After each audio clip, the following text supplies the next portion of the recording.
dando en Argentina, en Chile, en Uruguay, en Brasil, bueno, un continente que se ha mostrado muy castigado en las últimas décadas, que ha logrado recuperar sus formas electorales de democracia desde los años 80, pero que se han encontrado con una enorme cantidad de dificultades en los últimos tiempos. La pregunta por la televisión, por el rol de la televisión, es fundamental, teniendo en cuenta que esa televisión que tenemos durante los años 70 y comienzos de los años 80 no es la misma que hoy. El papel de esa televisión es distinta, la formación de los grupos multimedios, por lo menos en nuestro país, ha sido un proceso que tuvo sus inicios en alguna medida durante el ciclo de la dictadura, pero que bueno, luego se consolidó especialmente en el largo proceso de la década del 90, que fue el verdadero momento de reestructuración del Estado argentino, de la sociedad argentina y de la llegada definitiva del ciclo neoliberal que se estaba preanunciando ya con las dictaduras de los años 70. Entonces, bueno, es un gran gusto para mí darles la bienvenida a los colegas de la mesa, agradecerle a los colegas del instituto, especialmente a Fernando, que motoriza sistemáticamente este tipo de reuniones, y en este caso, bueno, este gran desafío que es hacer unas jornadas internacionales como las que están planteando. Bueno, eso es todo y seguimos con el programa. Muchas gracias. Muchísimas gracias, Martín.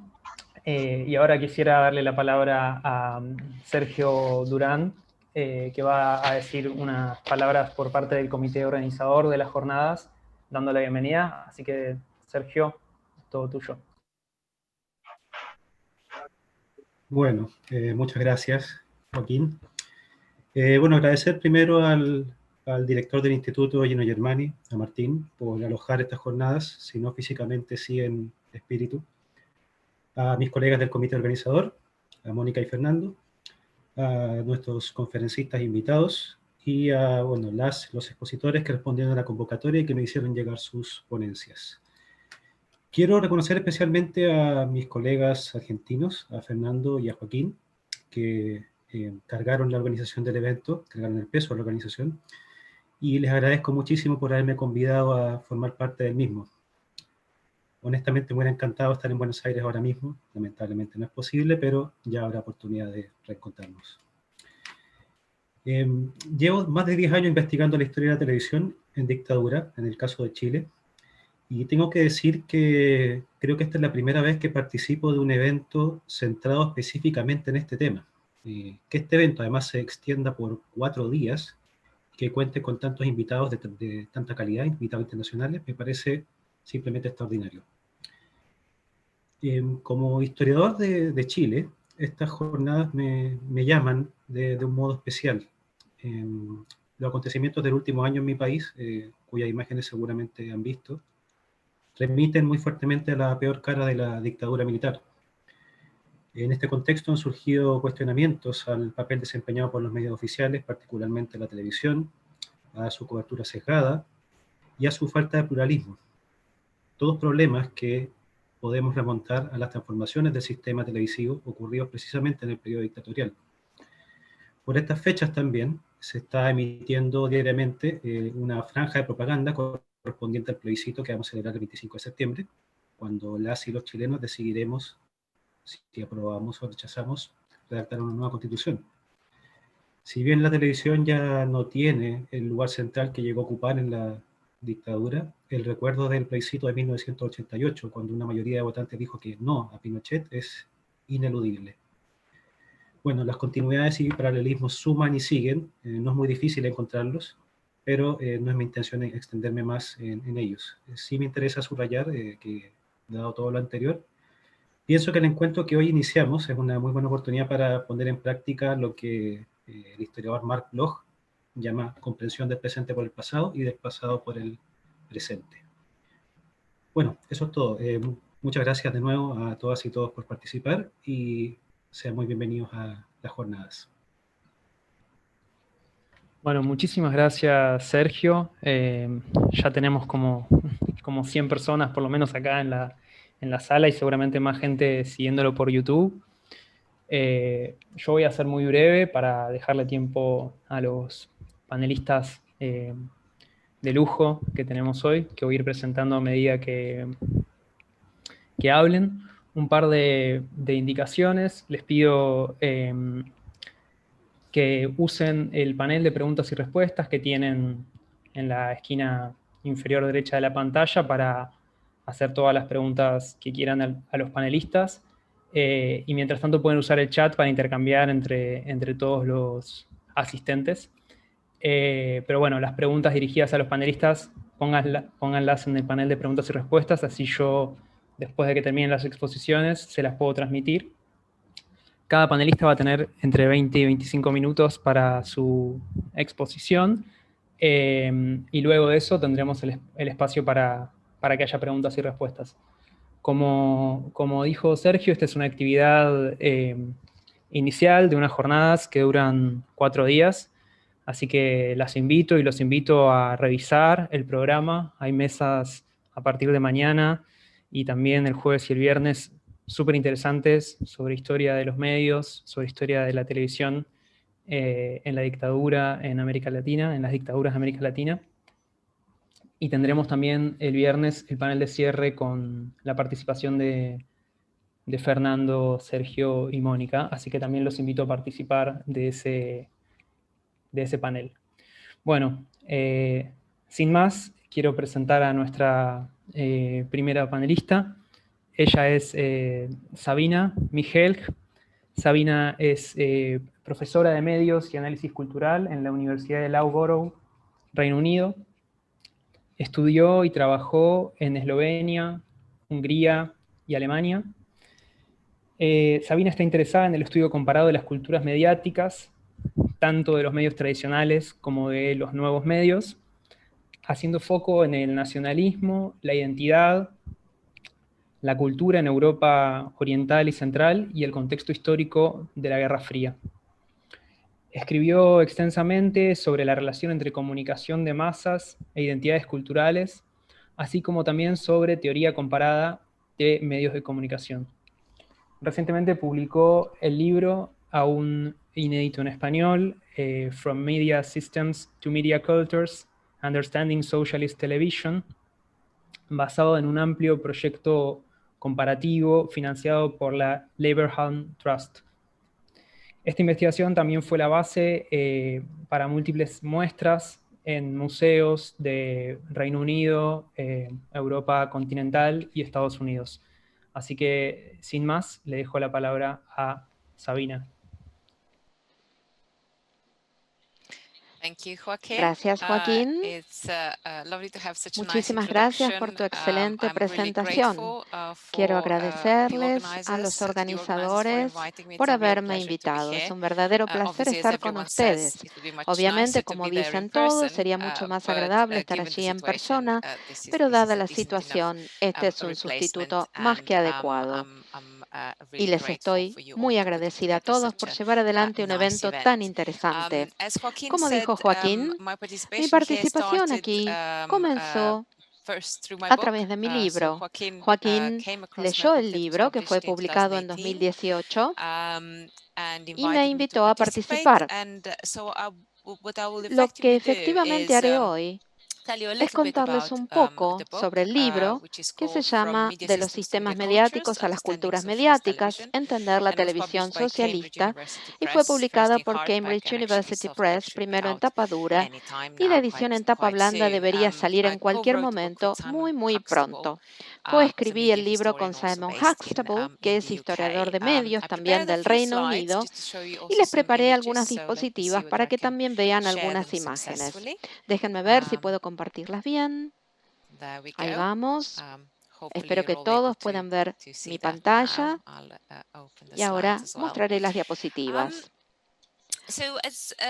Como habrán notado, el título del libro tiene dos partes, de los sistemas mediáticos a las culturas mediáticas y luego entender la televisión socialista. Y en cierto sentido, este doble título les da un poco la sensación del doble objetivo que tiene el libro. Es decir, que voy a hablar del libro desde dos perspectivas. En primer lugar, para presentar cuáles fueron sus objetivos y también describir un poco el proyecto de investigación en el que se basa el libro. Primero, voy a empezar con el segundo título, Entender la televisión socialista, en parte porque quizás está relacionado más directamente con este evento y la conferencia de la que forma parte. Se preguntarán por qué elegí centrarme en la televisión socialista. Bien, por varias razones. En primer lugar, sentía que los relatos existentes de la historia de los medios de comunicación y la historia de la televisión en particular realmente no entendían a fondo el papel de la televisión socialista y su naturaleza y la forma en la que encajaba en las historias de la televisión mundial.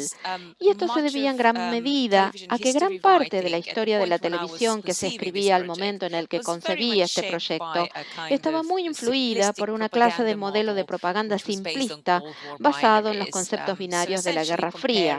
Básicamente se comparaba Occidente con el resto. Existía entonces el relato dominante de la historia de la televisión en las democracias liberales de Occidente y luego todo encajaba bajo un denominador común, el paraguas de las historias de la televisión en las dictaduras, el autoritarismo, fuera de Occidente.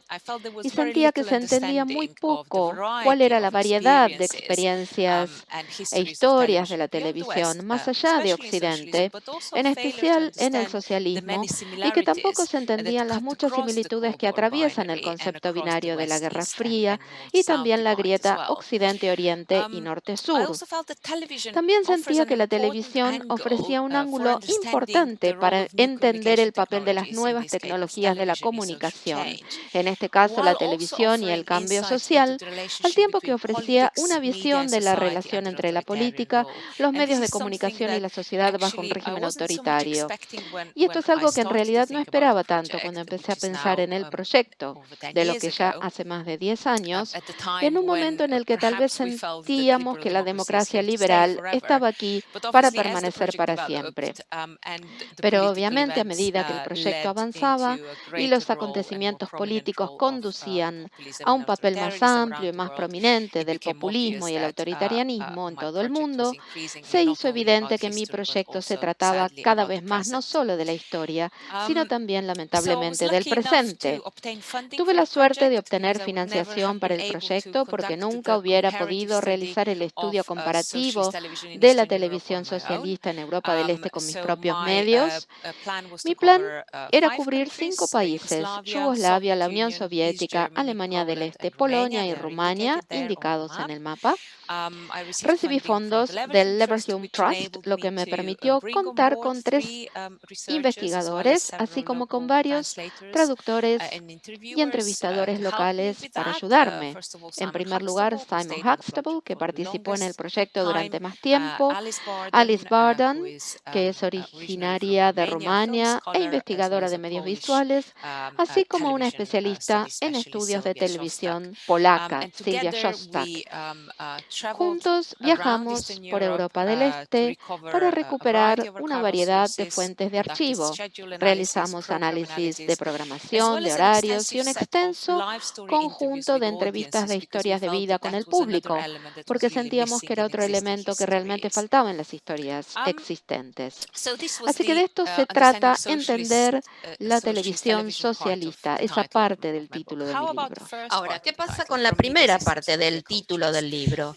De los sistemas de medios a las culturas de medios. También me empecé a dar cuenta con respecto al libro que estaba luchando sobre cómo organizar un proyecto comparativo con respecto a la historia de la televisión, en parte porque la investigación existente comparativa se concentraba en la comunicación política y los géneros de noticias, las relaciones entre los sistemas de medios y políticos, y también había métodos primariamente o básicamente cuantitativos que se concentraban en las democracias liberales de Occidente. Una obra seminal fue la de Dan Hallin y Mancini, que comparaba sistemas de medios y 3 modelos de medios y políticas. Pero en nuestro libro teníamos un objeto distinto, que era la televisión. Nos interesaba una mayor amplitud de géneros. También queríamos analizar textos de medios, públicos de medios, mirar más allá de Occidente y entrar en los países comunistas. Por lo tanto, teníamos un marco comparativo distinto, y por eso decidimos llamar al libro de los sistemas de medios a las culturas de medios, para enfatizar que el libro no se trata solamente de la historia de la televisión de Europa del Este, sino también que ofrece un marco más amplio para la investigación comparativa de culturas. Para definir las culturas de medios, esencialmente tomamos patrones de ideas y prácticas ligadas a formas específicas de comunicación mediático, y cada forma de comunicación, la televisión, la radio, hoy en día las redes sociales, genera características especiales, específicas, que permiten crear tipos específicos de culturas mediáticas. Y también analizamos distintas dimensiones de las culturas comparativamente. Por ejemplo, la privacidad, el transnacionalismo, la vida cotidiana, la historia.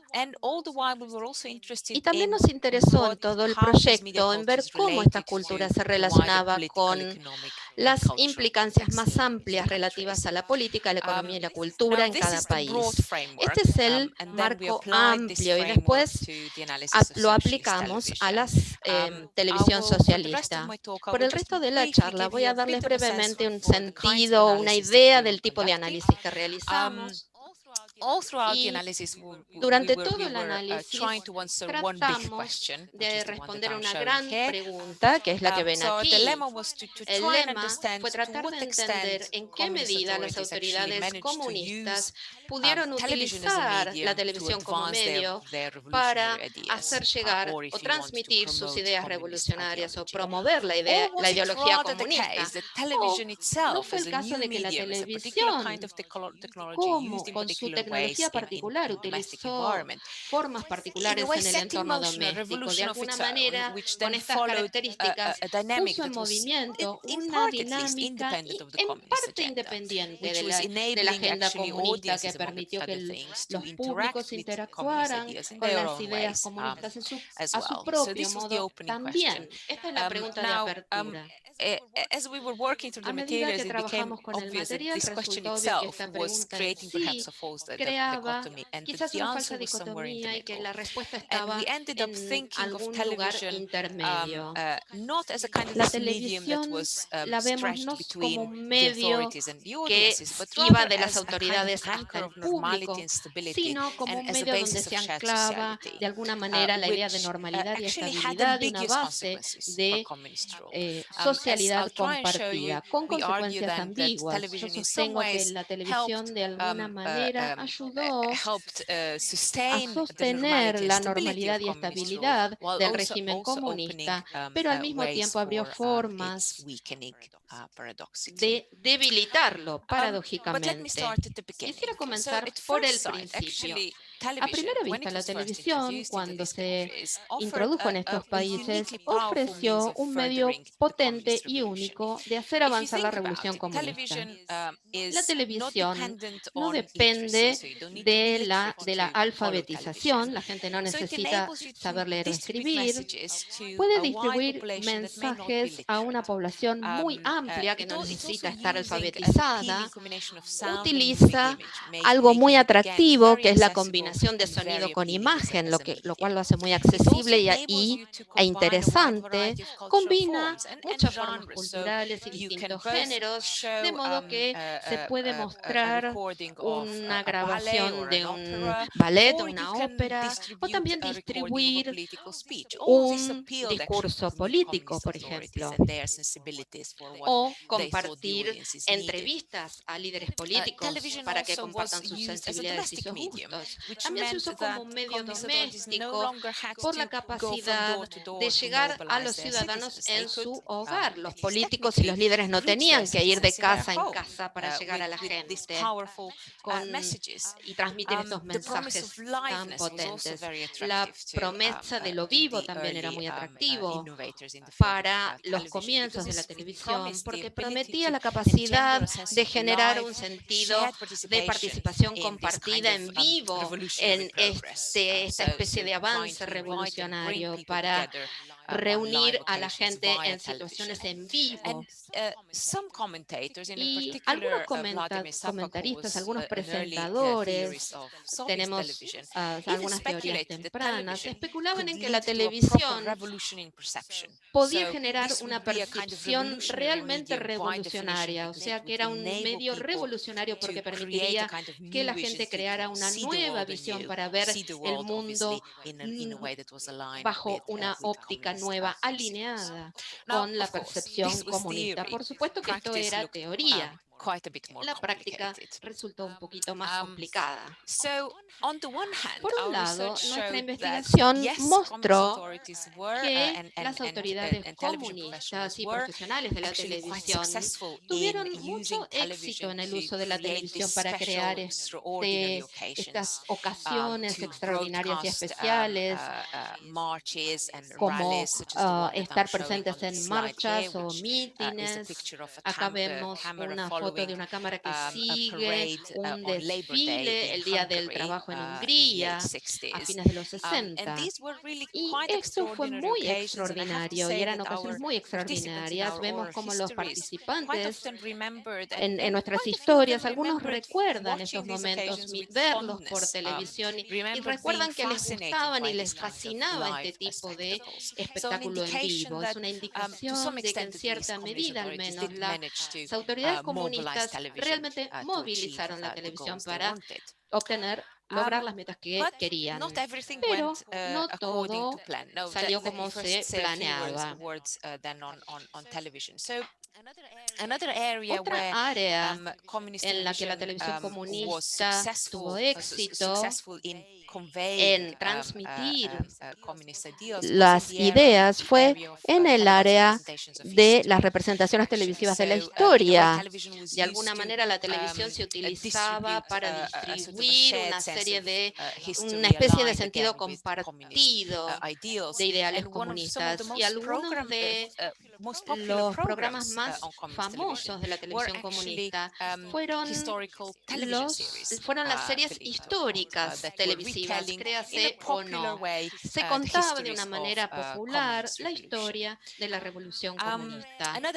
Otra área en la que encontramos varios elementos de éxito son la organización de los programas, la programación y las prácticas de cuando la familia miraba televisión.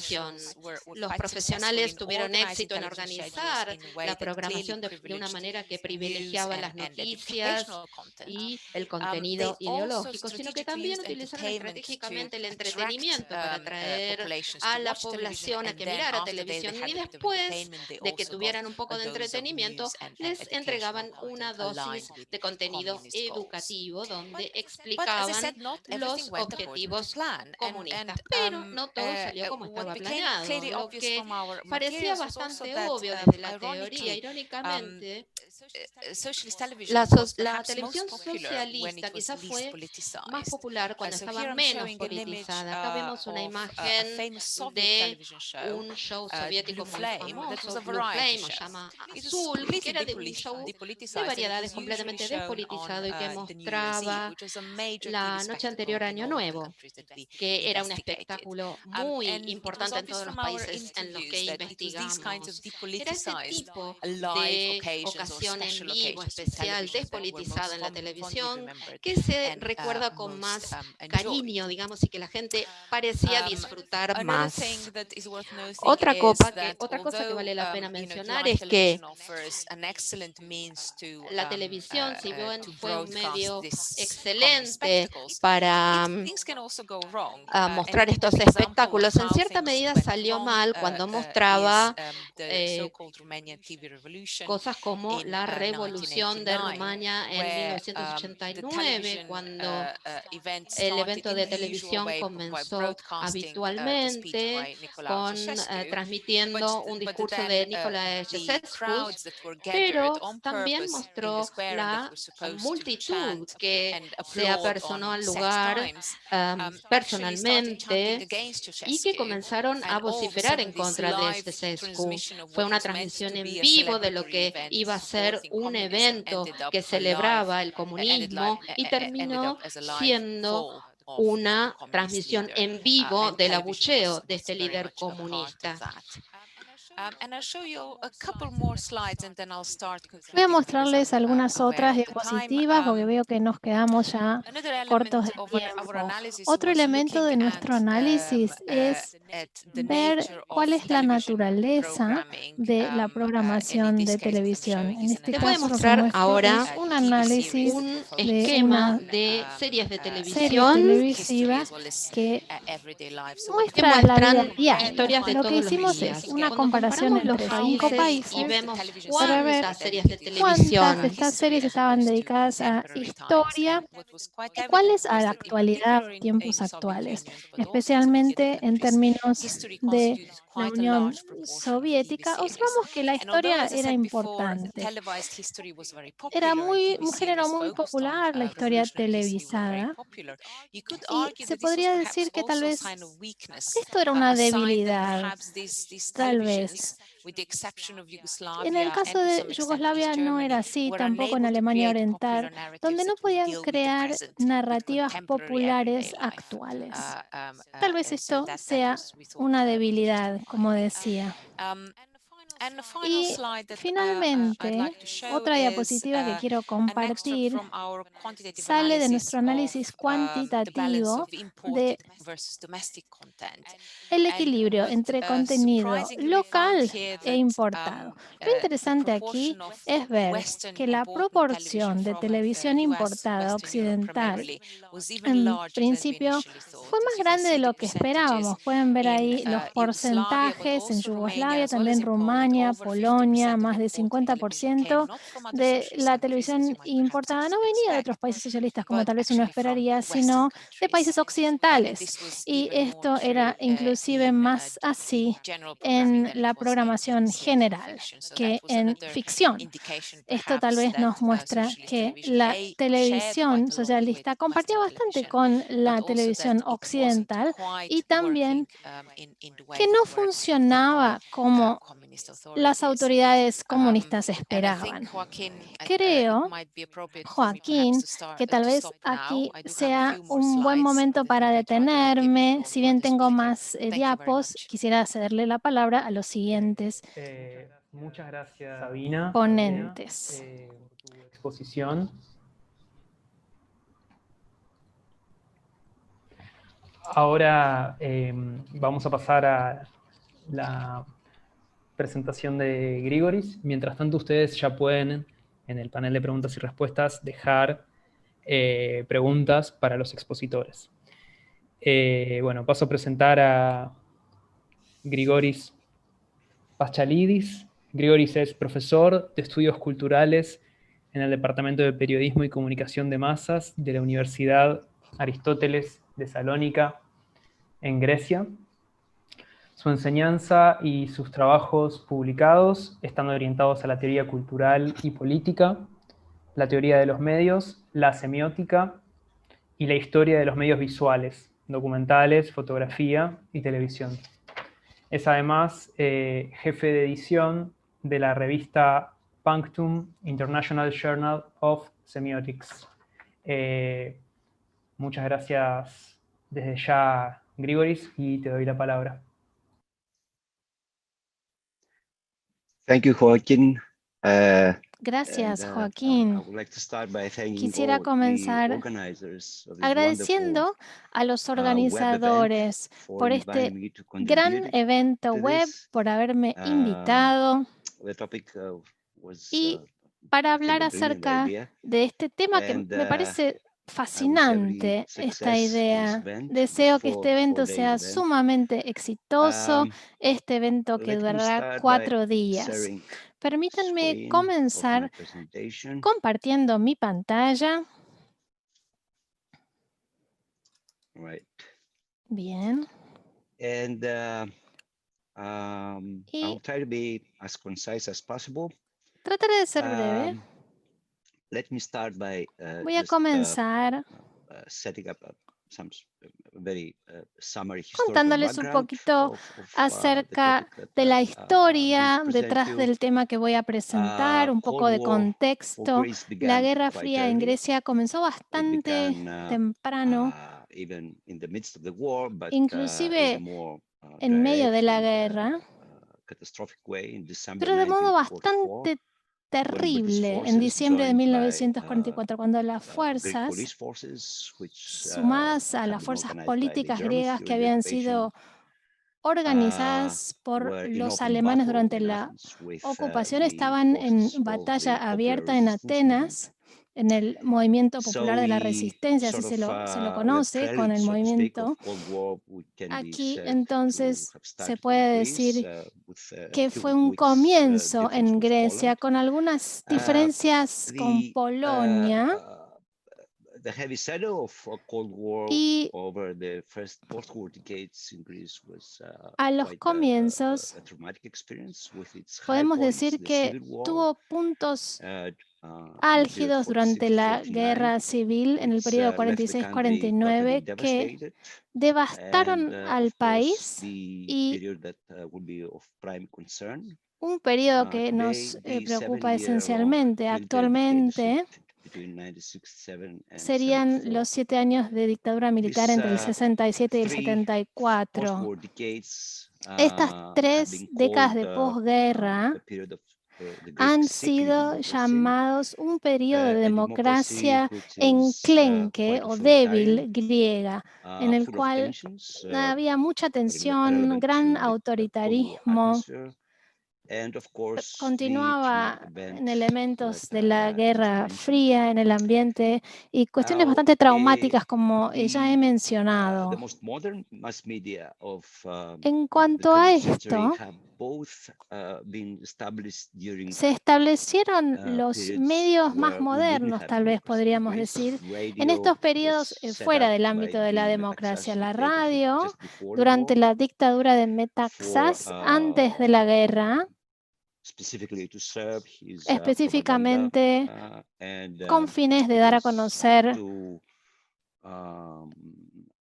sus ideas. Así que así fue como lo hizo, inspirado en lo hecho por Hitler. Y luego la televisión pública, 30 años después, 1968, tomó lugar durante la dictadura militar. En este sentido,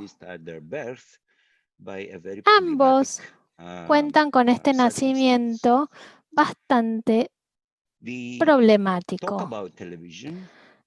Lo que voy a comentar acerca de la televisión, cómo surgió esto, da cuenta de su comienzo en los 50s y 60s. Sin embargo, cada vez que se anunciaba un plan, luego de su cancelación o que era reprogramado, el tema de la televisión pública se tornó polémico, especialmente porque había temor en términos de que el que estuviera en el poder lo utilizaría para hacer su propia propaganda política.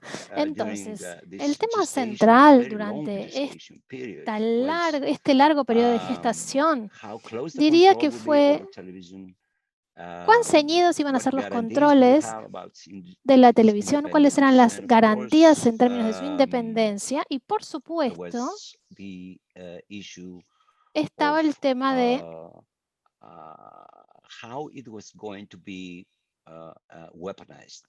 cómo iba a ser de alguna manera utilizado políticamente. Cuando este periodo de democracia enclenque, como decía, se acerca a su fin, con el gobierno de centro de Georgios Papandreou, que anuncia su plan para no demorar más el establecimiento de la televisión pública, el ejército reaccionó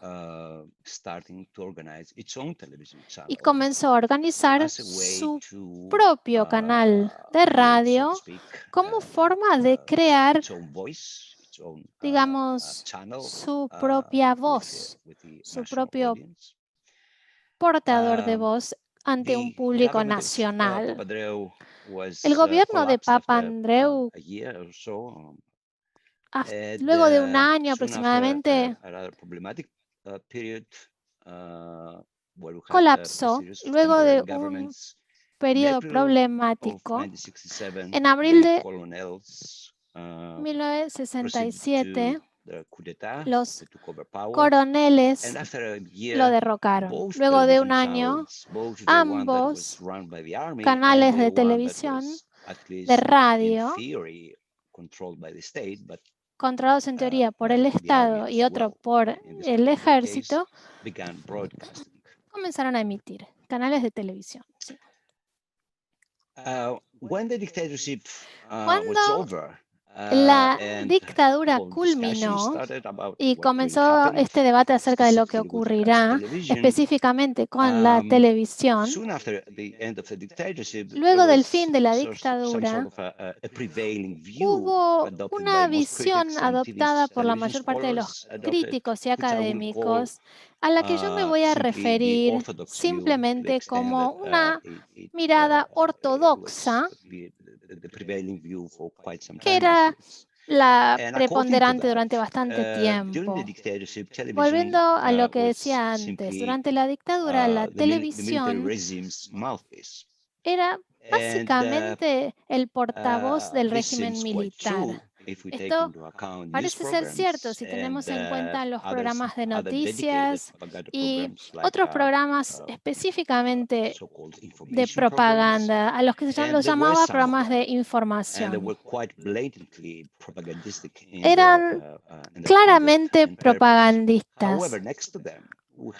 Sin embargo, también existía otros programas que eran, por ejemplo, los programas de entretenimiento, películas, ciclos, series, que presentan tal vez una pregunta: ¿hasta qué punto estaba aquí también la propaganda militar? Para los ortodoxos esto no es un problema, porque ellos lo que hacen es ir contra este énfasis de la televisión en el entretenimiento. Y lo ven como parte de ofrecer tal vez un tipo de entretenimiento anodino o, en algunos casos, programas que tienen un mensaje positivo subyacente.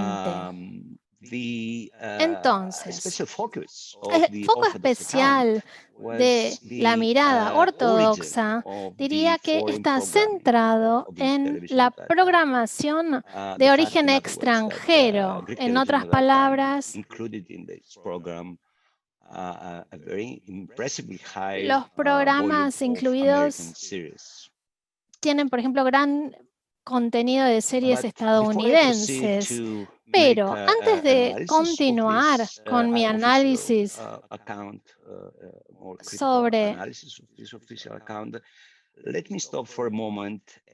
este relato oficial, permítanme recordarles cuál era la ideología de este sistema. En los tiempos de la Guerra Fría había un elemento dominante, que era el anticomunismo, pero no es precisamente una ideología, ¿verdad? Actualmente tal vez lo llamaríamos una ideología estrecha. De otras palabras, no tiene la complejidad de una ideología total. Una ideología total tal vez la encontramos en el elemento etnonacionalista del régimen militar. Diría que tal vez es una versión vulgar de la ideología de derecha, como la conocemos en Grecia durante décadas. Otro tema es su conservadurismo cultural. A los coroneles les encantaba la tradición,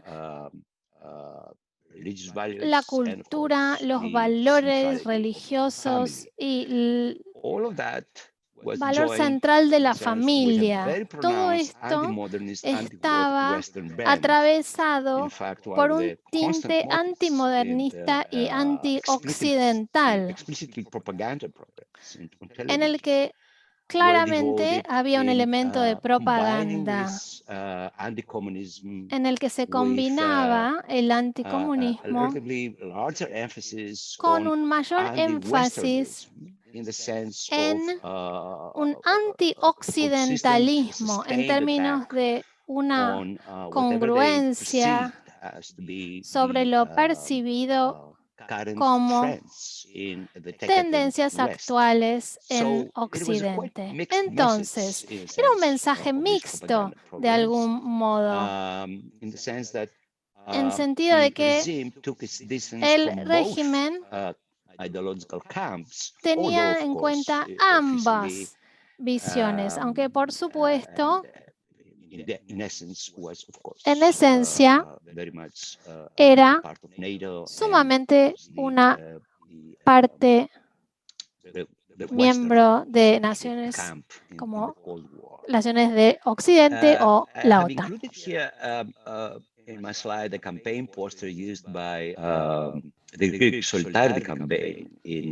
La campaña también estuvo presente en Londres, en Inglaterra en esos días, y el gran dictador que aparece en el medio, el coronel Papadopoulos, aparece en el mismo tipo de foto, digamos, con Hitler y Mussolini. La connotación es que era parte del fascismo de ese momento. Es un poco una exageración. No tenemos esta identificación tan clara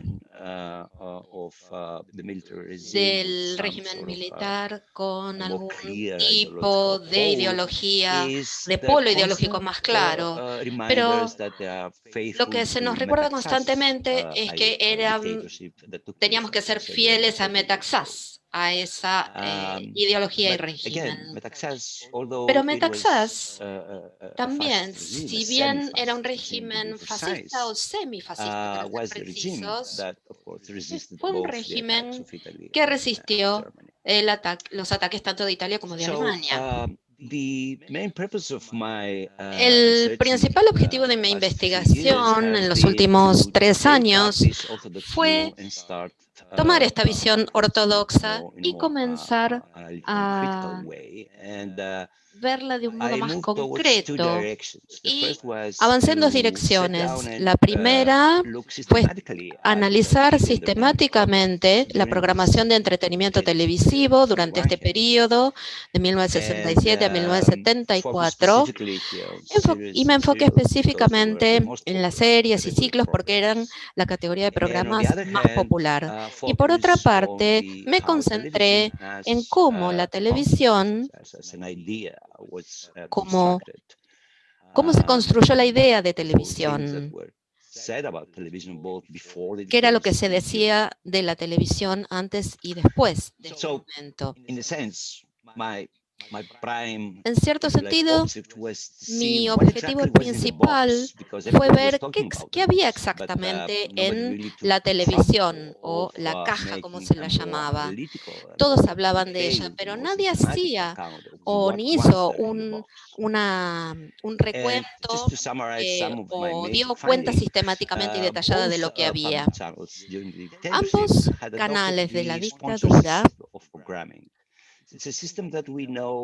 utilizaban el sistema de programación por patrocinantes.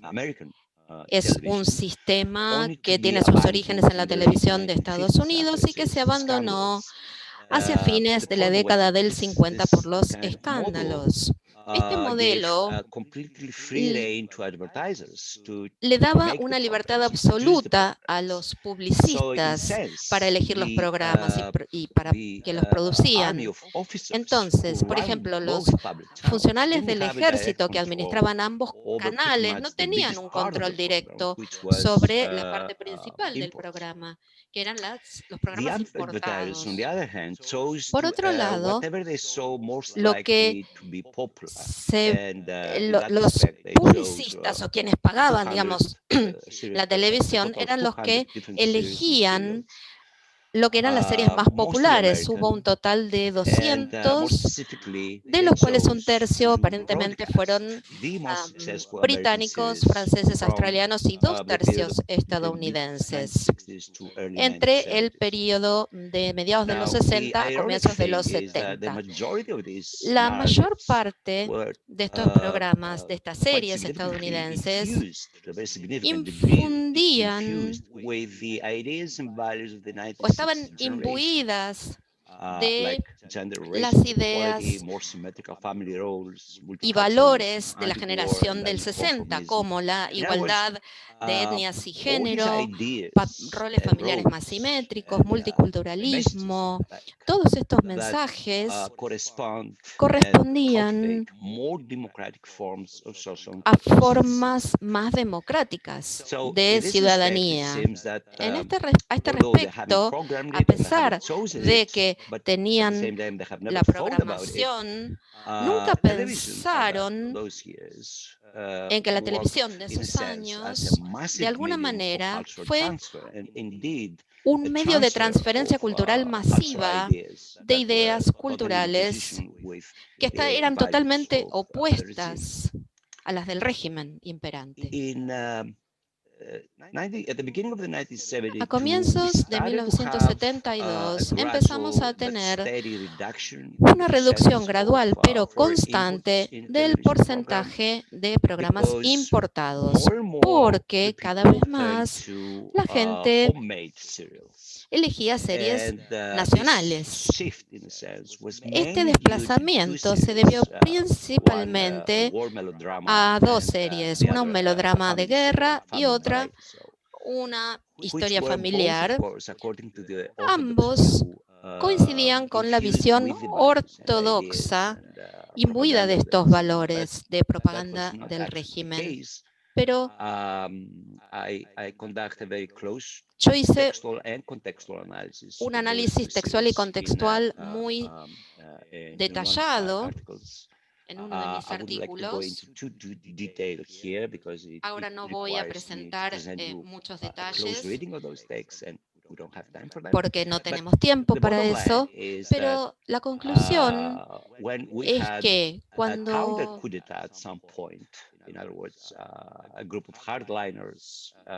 se produjo se produjo un contragolpe de Estado de la línea dura, fue el momento en que los programas importados se redujeron al mínimo y el régimen se dio cuenta de que tenía todo este elemento importado en la televisión, abolió el sistema de patrocinio y asumió el control directo y completo del contenido televisivo. La segunda parte de mi investigación consistió en analizar cómo se construyó la televisión en esos tiempos, y esto comenzó unos años antes de la dictadura. En ese momento, la televisión era un tema muy polémico, no solo políticamente, sino también en un sentido cultural. Teníamos una especie de pánico moral, incluso antes de que la televisión comenzara. Después de comenzar, a medida que las series se hicieron más populares, este tipo de pánico aumentó. Considerando la predictadura, lo que sucedió durante la dictadura y postdictadura, vemos una clase de construcción muy sostenida de la televisión, como la especie de chivo expiatorio o caja de Pandora, como me gusta llamarlo metafóricamente, de todos los males de la modernización. Y con respecto a este punto, tanto los conservadores y los críticos de izquierda convergen completamente. La televisión, para ambos, sobre todo después de la dictadura, se transformó en una metáfora de todo lo que odiaban, y en ese sentido podríamos decir que se transformó en una especie de fetiche negativo y de discurso crítico. Ahora bien, al dejar las decisiones de programación en manos de las agencias de publicidad o quienes patrocinaban, los dictadores no usaron la televisión como un arma en forma efectiva para transmitir sus ideales ultraconservadores. Como resultado, la dictadura solo se televisó parcialmente, mientras que los cambios socioculturales que se estaban gestando en los países occidentales sí se transmitieron por televisión. La visión ortodoxa de ninguna manera abordó el rol de la televisión durante la dictadura como un catalizador y acelerador de la modernización sociocultural, de la misma forma en que se produjeron otras transferencias culturales importantes a través del cine, la música, las traducciones. En este respecto, creo que necesitamos adoptar una visión amplia con respecto al flujo transnacional de la televisión y la experiencia transnacional de la televisión como un elemento fundamental de la modernización. Y por último, las visiones ortodoxas ofrecen, que fueron monolíticas durante la dictadura, era propaganda o nada, propaganda o resistencia. Pero el punto era que era la propaganda. Muchísimas gracias por su atención.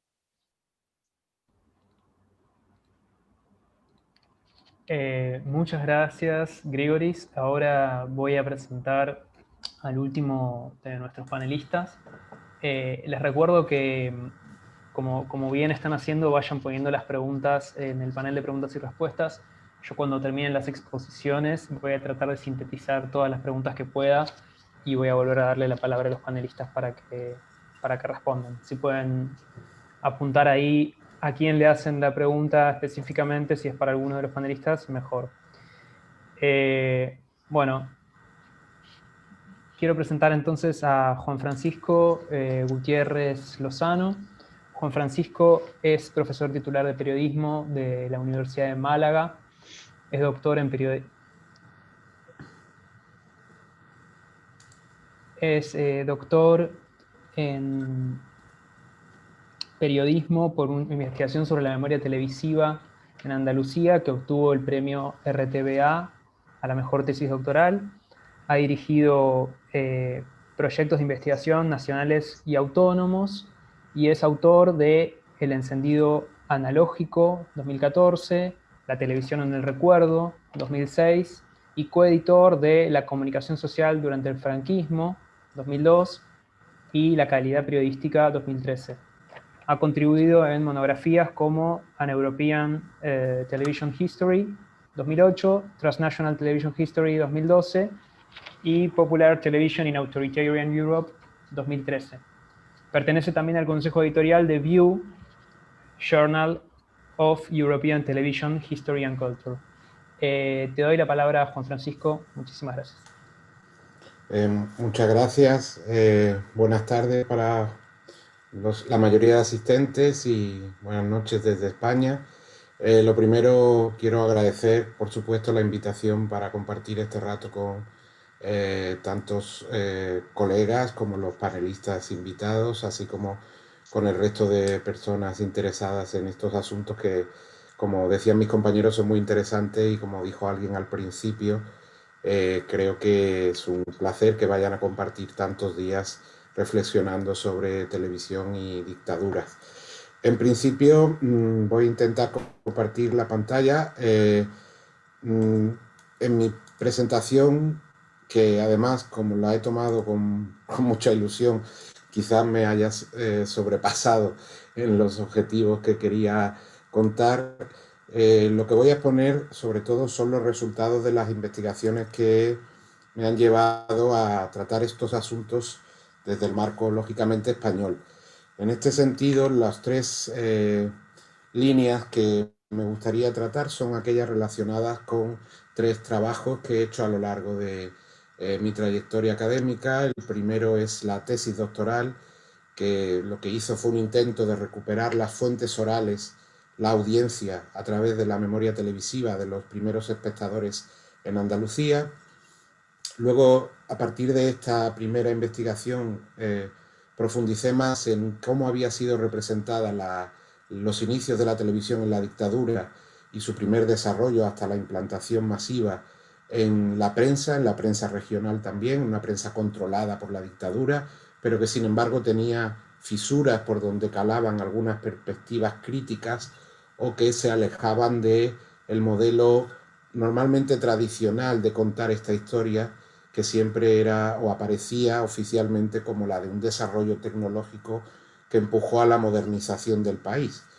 Y por último, me daré algún apunte acerca de las audiencias lejanas, porque justo coincide que en el año 1956, el inicio de la televisión en España, en Madrid primero y luego se fue irradiando al resto del territorio español, coincidió con el éxodo masivo de millones de trabajadores españoles a países de Europa que estaban en esos años ya con un desarrollo económico tras la Segunda Guerra Mundial muy potente y, por tanto, en algunas regiones como la de Andalucía, una de las regiones por entonces más pobres y atrasadas de España, hizo que miles y casi millones de ciudadanos de Andalucía emigraran y se convirtieran en espectadores de la televisión por primera vez, no en España, sino en Alemania, Francia, Bélgica y otros países europeos. Y esto ha sido objeto de otra investigación que me gustaría referir, también relacionado con cómo la dictadura contaba estas experiencias. Por ir rápido, en esta primera diapositiva lo que planteo es cómo la escasez de títulos referidos a la memoria televisiva ha sido una nota predominante en muchas de las historias nacionales de la televisión, donde en el caso español, por ejemplo, lo que había era sobre todo libros acerca de la evolución de la programación, de la evolución política, de la evolución tecnológica, a veces hagiográfica, señalando pues eso, los éxitos, los logros que a través de diferentes estadios de la creación de un canal primero, luego de un segundo canal, en los años de la dictadura, pues lo que hacía era exhibir la fortaleza económica de la dictadura, ¿no? De todas formas, en el perfil académico de estos trabajos, pues se ha ido desde los años 80 y sobre todo 90 en adelante, pues han ido haciendo ya contribuciones más profesionales, académicas, con otro tipo de fuentes. Lo que sí ha ocurrido es que han predominado sobre todo los enfoques políticos, jurídicos, los propios profesionales de la televisión, y no tanto se había acudido a las audiencias, ¿no? A qué pasaba, cuál era la historia social de la televisión. Y también se producía un olvido de las regiones. Parecía que como el centro productor y emisor de programas estaba en Madrid y luego tenía un gran foco de producción en Barcelona. Había, por supuesto, sedes regionales, pero no aparecieron hasta finales de los años 70. Este olvido de las regiones también creíamos que necesitaba un enfoque académico propio. Y el olvido de los públicos creo que es fundamental, ¿no? En este caso, el aumento de los estudios sobre recepción televisiva, ahí he puesto una serie de trabajos que uno de los primeros que encontré precisamente fue en el caso argentino de Mirta Varela, algún intento de hacer esta historia social en el caso de Argentina, luego de O'Sullivan en el caso británico, posteriormente ya en Italia, Sabina con un trabajo con Jérôme Bourdon ha adoptado también una ya reflexión teórica sobre la importancia de los estudios de recepción históricos, y en el caso de España, sobre todo las obras que se han alejado y que han querido dar un enfoque más global han sido las de Manuel Palacio, desde hace bastante tiempo, que ha estudiado también muy bien los años de la transición, y en el caso de Julio Montero, que ha sido el editor de una gran obra en la que participamos casi todos los que nos dedicamos a la historia de la televisión en España, y que les recomiendo porque atiende a todos los apartados posibles o perspectivas posibles en el estudio, ¿no? Bien, una vez planteado esto, voy a pasar rápidamente a contarles pues esta investigación que fue la que dio origen al libro basado en la tesis doctoral, que era intentar ver qué pasaba en los años de la dictadura con la televisión, pero tomando como fuente principal las audiencias. El recurso a memoria oral, a entender la memoria colectiva como un proceso de construcción y reconstrucción que la propia televisión va a su misma vez gestando en los propios programas nostálgicos, que siguen siendo un filón en la representación, y ya esto es un elemento intergeneracional que se va sucediendo década tras década. Pues bien, en ese proceso, los años iniciales de la televisión también se contaban, pero siempre se contaban de la misma manera, y lo que hicimos fue acercarnos al caso de la fuente de la propia audiencia, ¿no? La memoria de las audiencias como un elemento fundamental en el estudio histórico, lo mismo que ocurre con sucesos normalmente ligados a cuestiones conflictivas, caso de las guerras civiles o de las represiones en las dictaduras que ha ocurrido en España, era utilizar estas fuentes o memorias orales para el caso de un cambio o un proceso social mediático, en este caso la implantación y el primer desarrollo de la televisión. Y hacerlo también, como digo, desde el caso de Andalucía, ¿no? Una región para posibles también comparaciones con la actualidad, decía el compañero, para traer el pasado al presente, porque precisamente en los discursos televisivos actuales, la representación de Andalucía y los personajes andaluces en el cine, en la televisión, incluso en los informativos, sigue siendo una representación bastante estereotipada, algo que se traslada incluso a los grandes formatos modernos e internacionales, donde hay personajes lastrados por una imagen que empezó a labrarse ya en los años de la dictadura.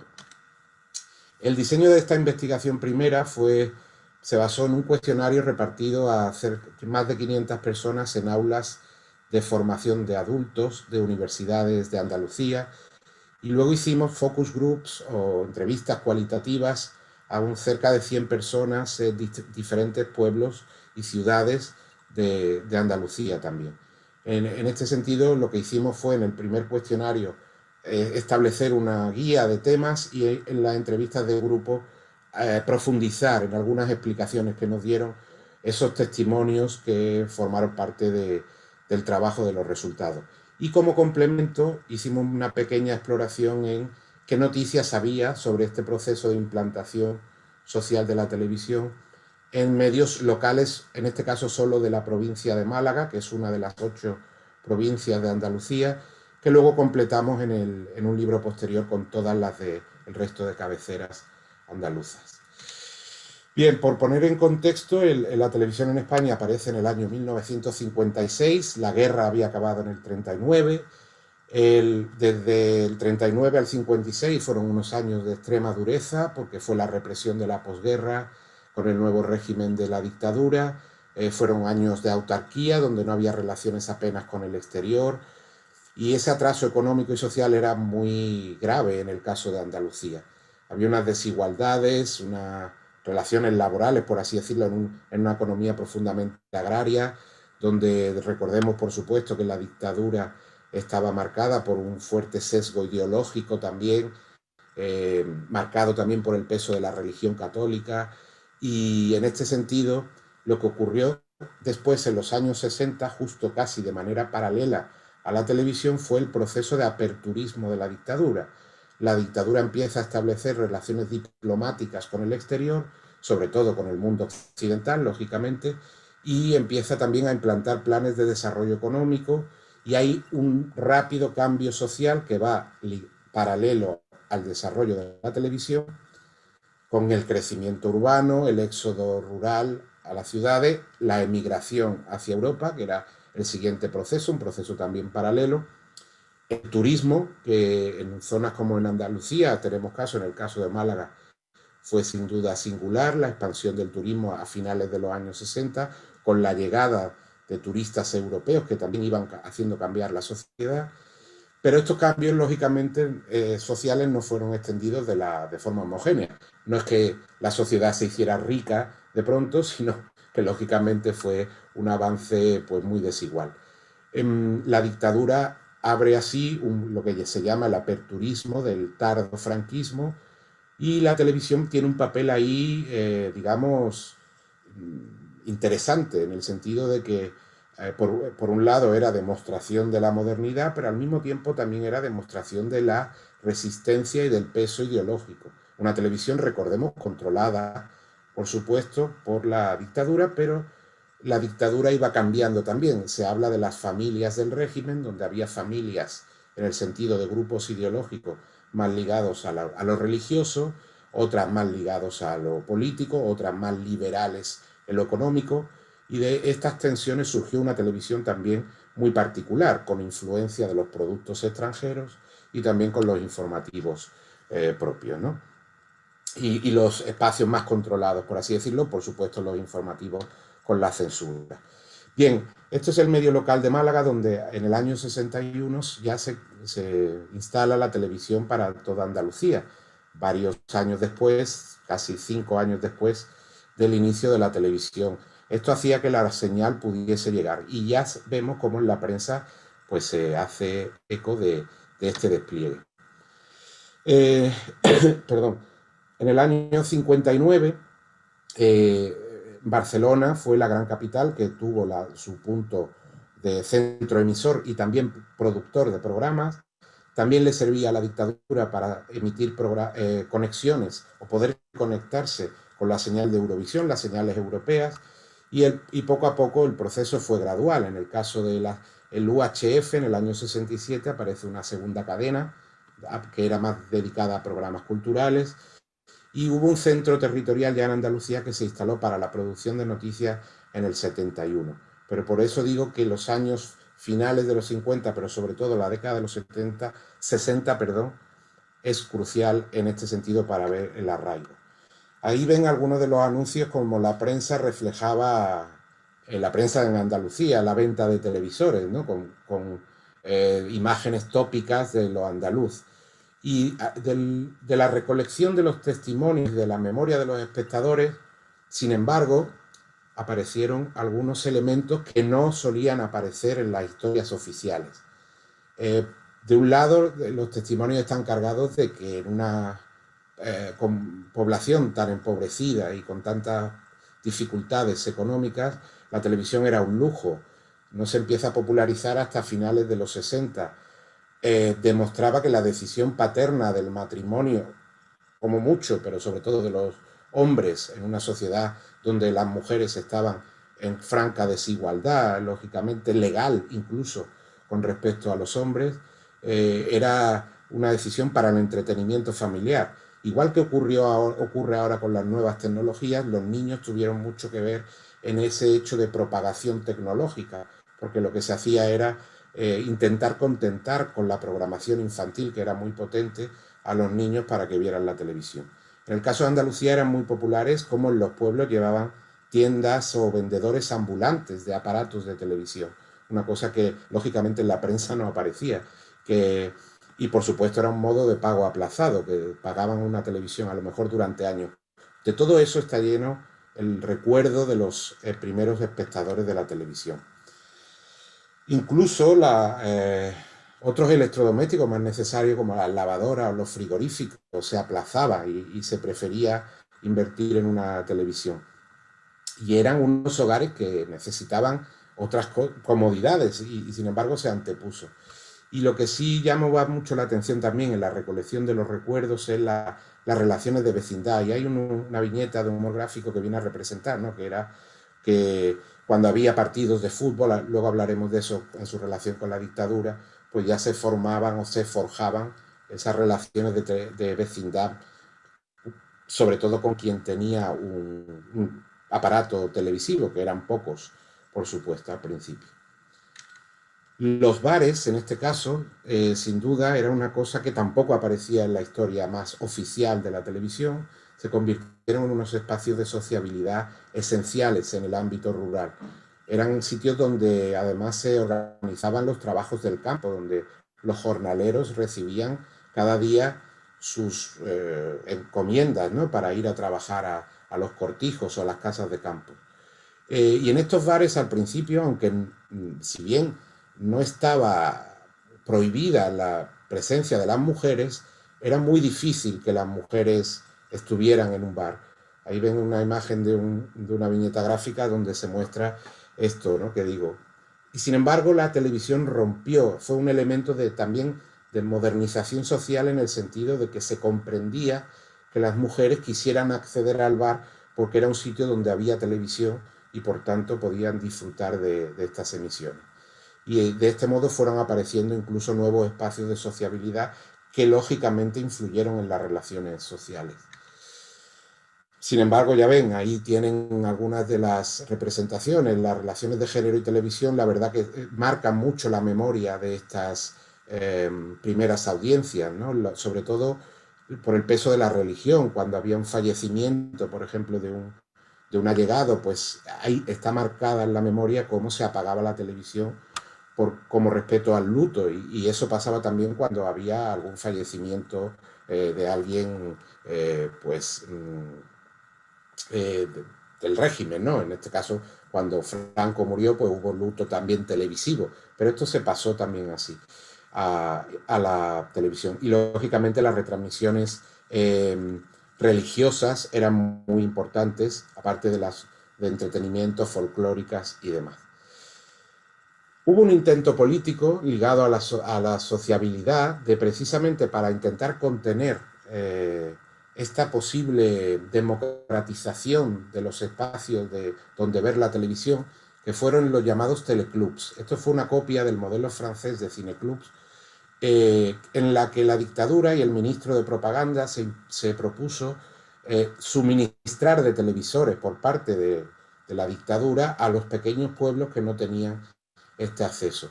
Y de este modo se organizaban en las parroquias o en los ayuntamientos los visionados colectivos. Era una manera de hacer lo que llamaban ellos una cultura popular, una pedagogía del tiempo libre, que en realidad lo que quería era controlar en cierta medida cómo se veía esa televisión, qué pasaba alrededor de ese consumo.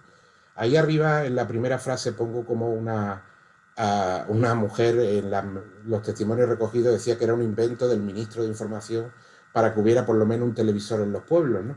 Pero era más que eso, incluso se hicieron cursillos por parte de la dictadura para que hubiera un monitor en el que en torno al teleclub se forjaban otro tipo de actividades culturales, pero en el fondo no dejaba de ser un intento de control. Sin embargo, en la memoria de los espectadores no hay mucho recuerdo, salvo que en su pueblo sí hubiera uno de estos teleclubs. Y luego hay recuerdos de todo tipo que nos cuentan también qué pasaba con la televisión, ¿no? Como, por ejemplo, las miles de mujeres que trabajaban como servicio doméstico veían o conocían la televisión en las casas de las personas de clase adinerada donde eran contratadas, o el trabajo en el campo, en los cortijos, donde los jornaleros solo podían ver la televisión cuando el señor, que así se llama en Andalucía, los señoritos o señores contratadores les dejaban ponerlos o para alguna misión deportiva o taurina, etc. Hay unas prácticas de integración o de exclusión ahí que determinan que pese a la modernidad de la televisión había una estructura socioeconómica y política también que determinaba este consumo de la televisión. En cuanto a la televisión como medio informativo, ya digo, estoy contándolo todo desde el punto de vista de las audiencias, no desde el punto de vista del emisor. Esto quiero dejarlo claro porque quizás sea un contrapunto, ¿no? Porque precisamente lo que queríamos era ver en qué medida o qué pozo había quedado en las generaciones mayores que aún viven de estos años de la primera televisión en la dictadura. Es verdad que los espectadores mayores resaltan el peso de los programas de, de entretenimiento, pero también mencionan mucho la información, porque para muchos era su primer medio informativo, ya que el nivel de analfabetismo en Andalucía era elevadísimo, no sé ahora porcentaje, pero en torno al 80 o 90%, no, quizás no 90, pero 80% de la población puede ser, incluso en algunas zonas mucho más. Podría llevar a que nunca hubieran leído un periódico. Por tanto, era el primer medio televisivo después de la radio, lógicamente, el primero quizás con más pregnancia. Los recuerdos de los espectadores, por tanto, se unen al telediario y a la omnipresencia de Franco, aunque Franco no fue un dictador que se multiplicara en apariciones televisivas y menos hablando, ya que no estaba dotado de grandes habilidades para la locución. Sí había mensajes cada año y demás, pero sí aparecía, pero no era tan visible, no era tan repetido su presencia. Perdón, Juan Francisco, te pido Sí, que te voy vayas terminando. acercando a la conclusión, gracias. Así Sí, tenemos tiempo. voy terminando, perdón.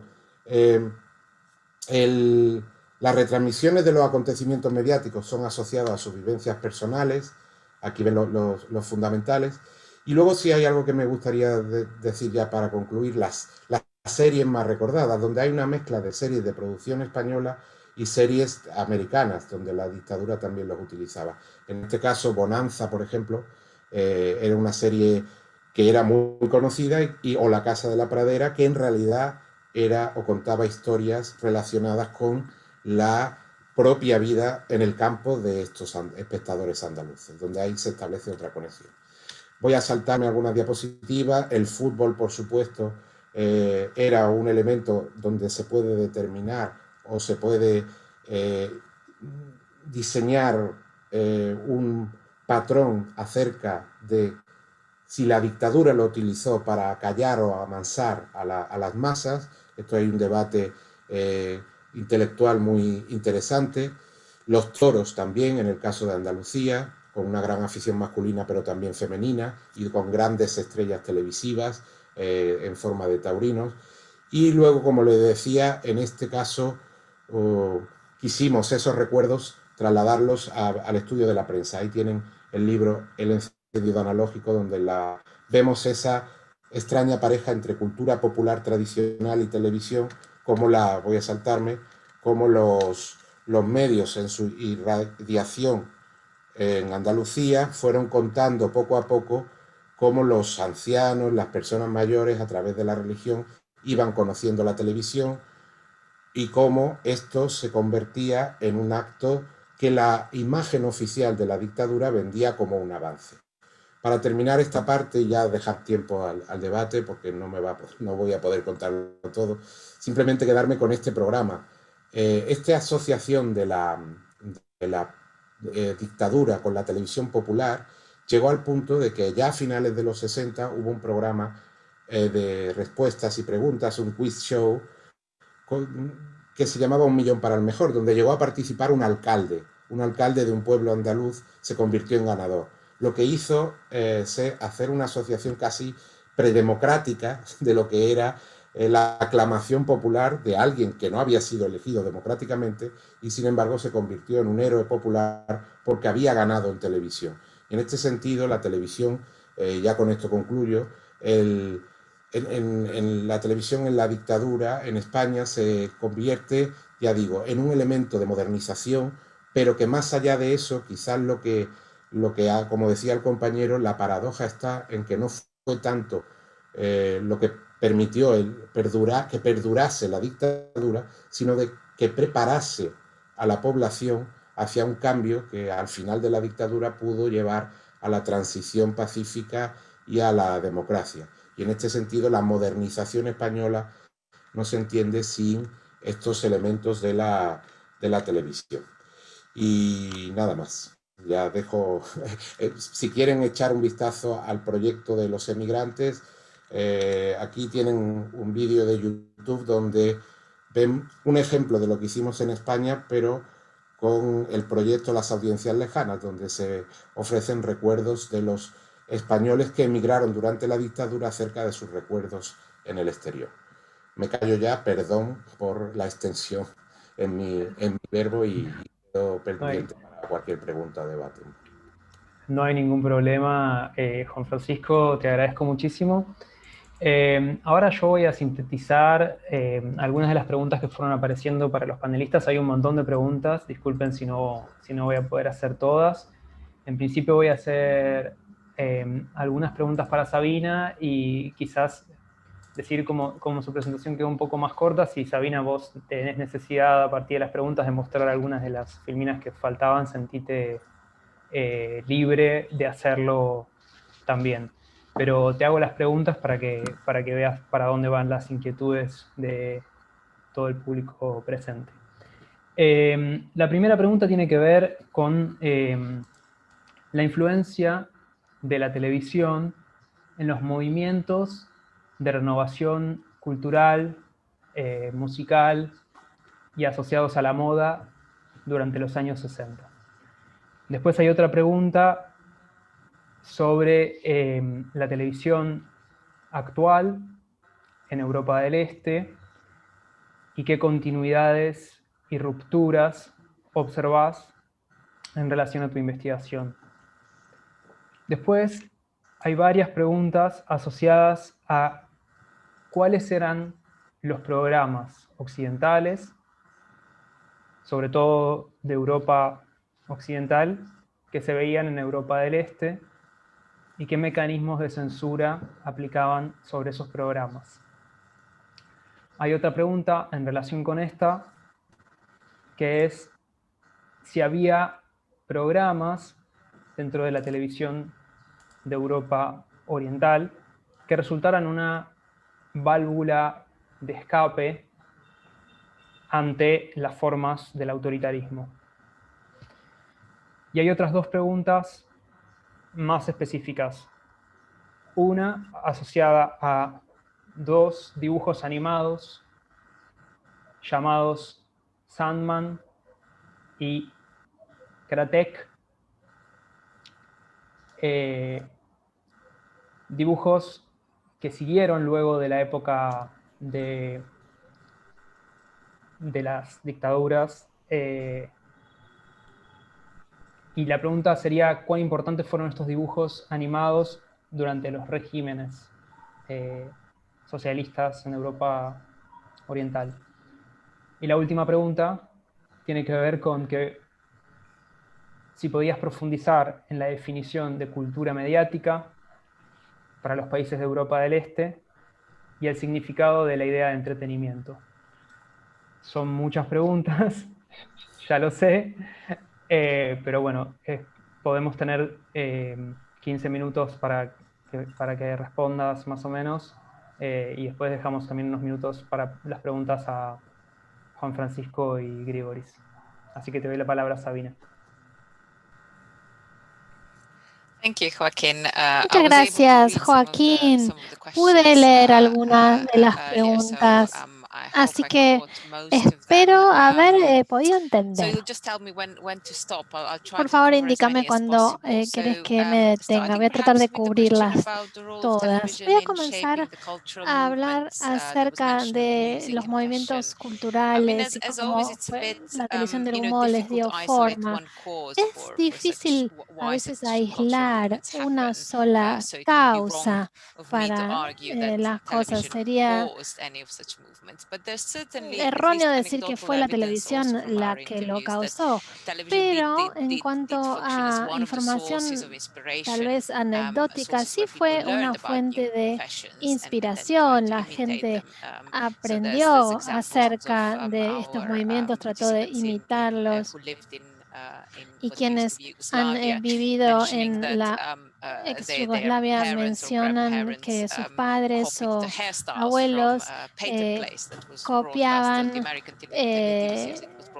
cosas de la televisión estadounidense, o por ejemplo, cómo se vestían, ya sea series locales o extranjeras que retrataban el régimen fascista, o inclusive cantantes.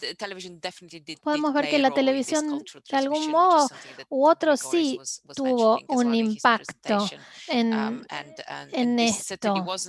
Y definitivamente es algo que no pasó desapercibido.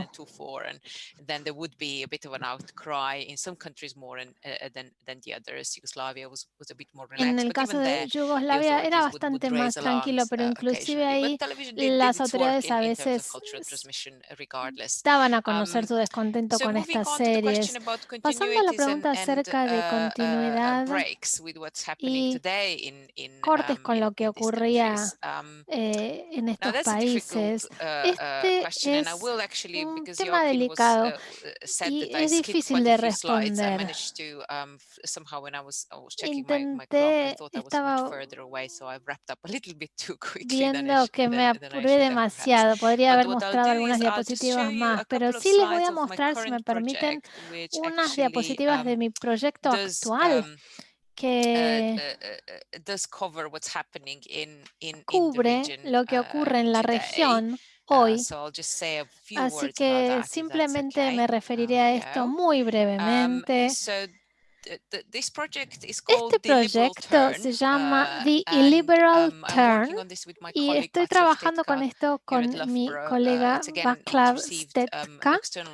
Recibió también fondos del extranjero y se trabaja desde otro ángulo, no tanto entretenimiento, sino consumo de noticias, la polarización política, la democracia en Europa Oriental y Central, en Hungría, Polonia, Serbia y la República Checa. En este proyecto intento integrar las nociones de culturas de los medios y de la vida diaria como parte integral del diseño de proyecto.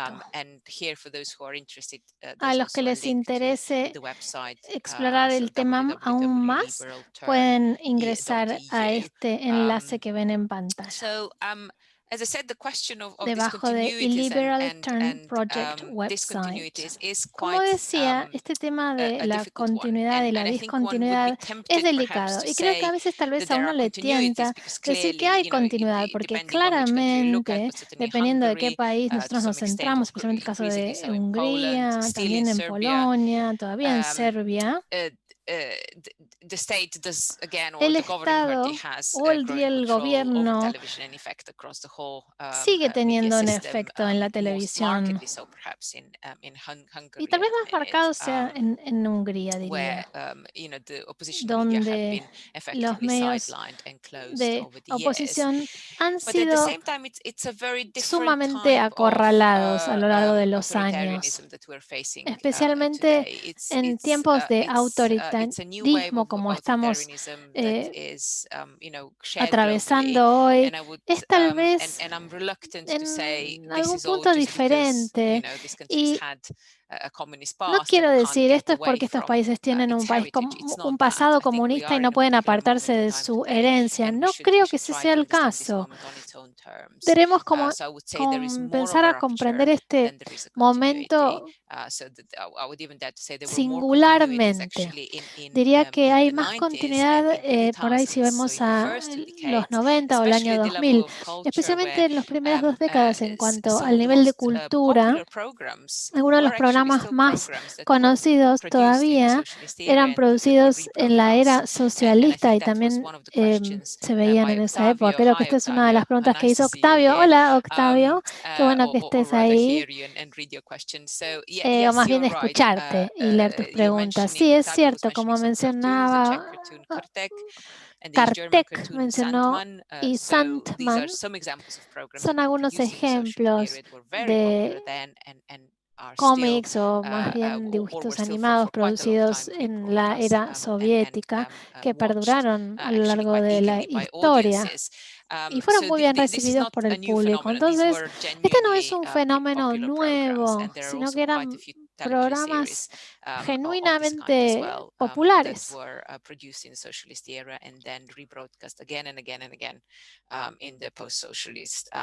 Y luego también se volvieron a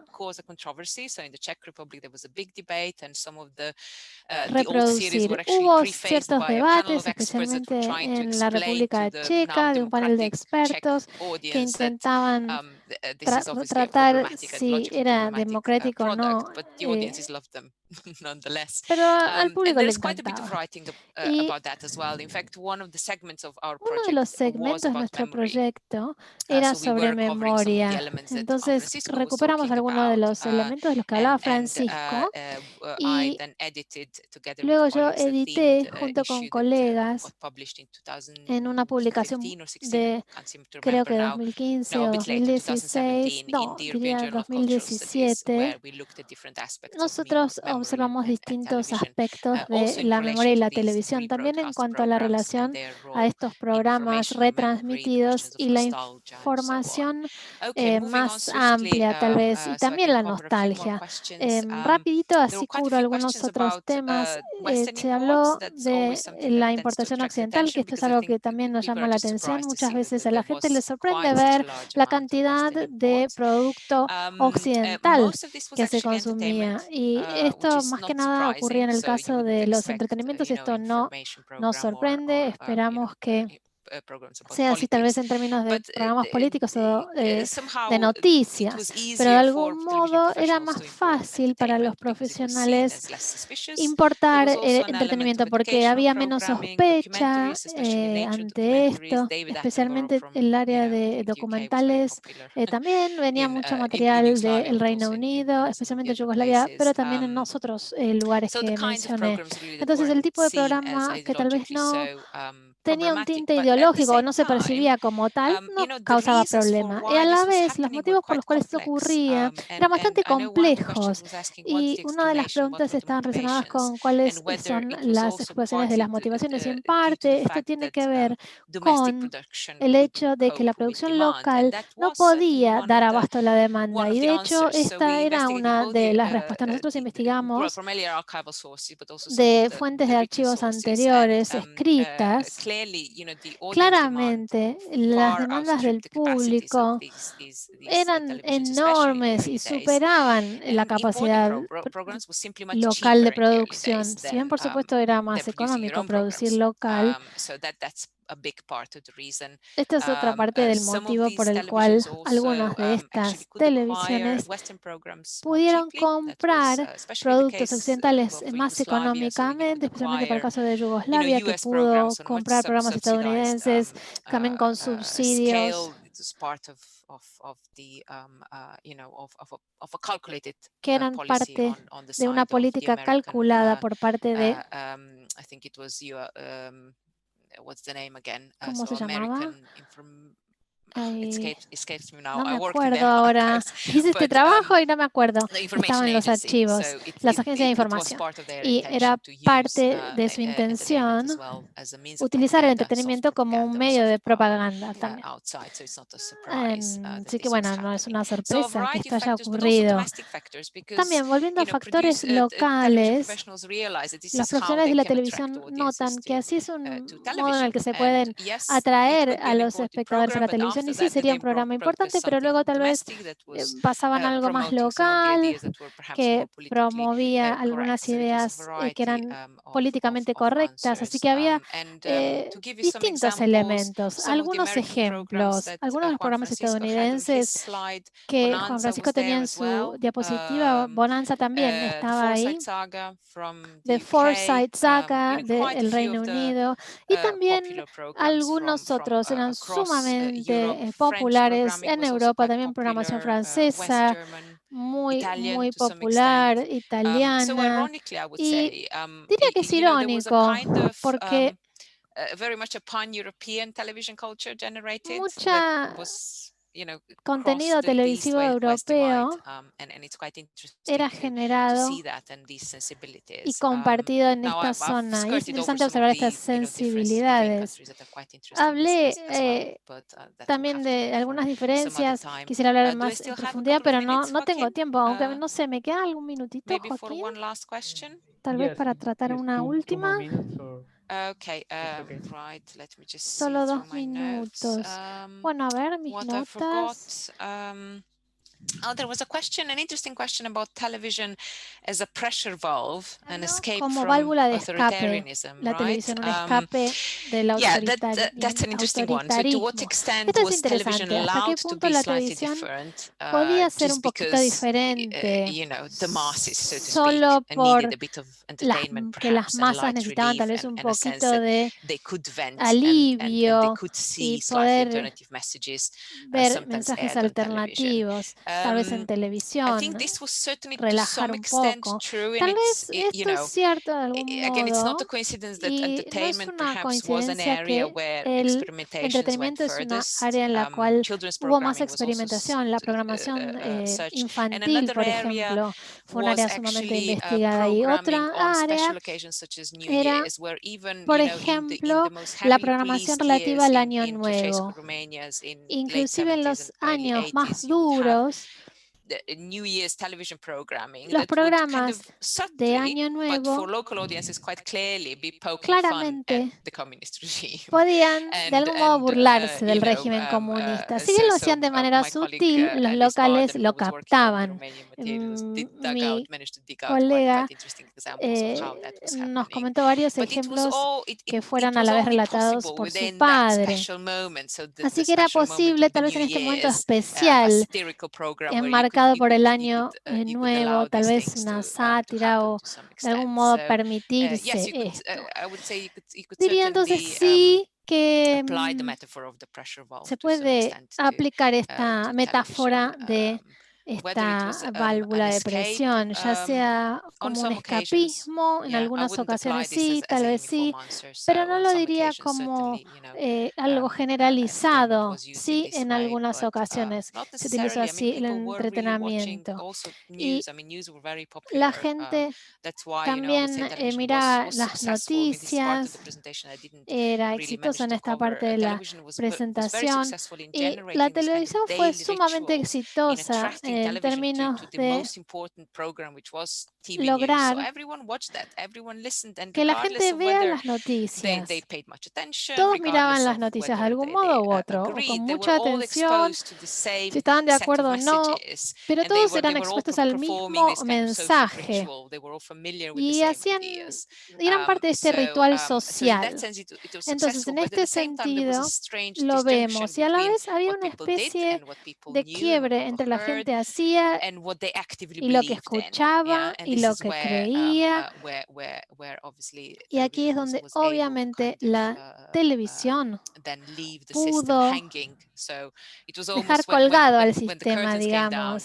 Cuando bajaron las cortinas bajo el sistema, la gente ya no creía en comunismo como tal. Estaban habituados a los rituales, al circo, pero no creían más o tal vez no podían articular exactamente cómo sería creer en una ideología comunista como tal. Este tal vez es un fenómeno extraño de algún modo. Aquí me detengo y, por supuesto, si tienen alguna otra pregunta o lo podemos...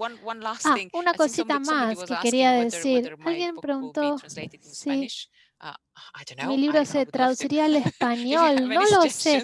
Me encantaría. Así que si tienen alguna sugerencia, estamos ahora negociando la traducción rusa. Así que sería genial si pudiéramos tener el libro en ruso. Muchas gracias. Muchas gracias, Joaquín. Bueno, gracias, Sabina. Si hay un editor en la sala para traducir el libro en español, bienvenido sea. Unas preguntas para Grigoris. Ya nos corre un poco el tiempo, pero bueno, vamos a hacer 10 minutos para cada uno para que respondan algunas de las preguntas que hay. Trato de sintetizar todo lo que pueda. Para Grigoris, las preguntas son dos. La primera tiene que ver con el papel de las agencias de publicidad en Grecia durante la dictadura de los coroneles, si trabajaban estas agencias junto con los militares, junto con el gobierno militar en la televisión. Y la segunda tenía que ver con la teoría del Homo Ludens de Sartori y si podría haber una aplicación de esta teoría al caso de Grecia. Te doy la palabra, Grigoris.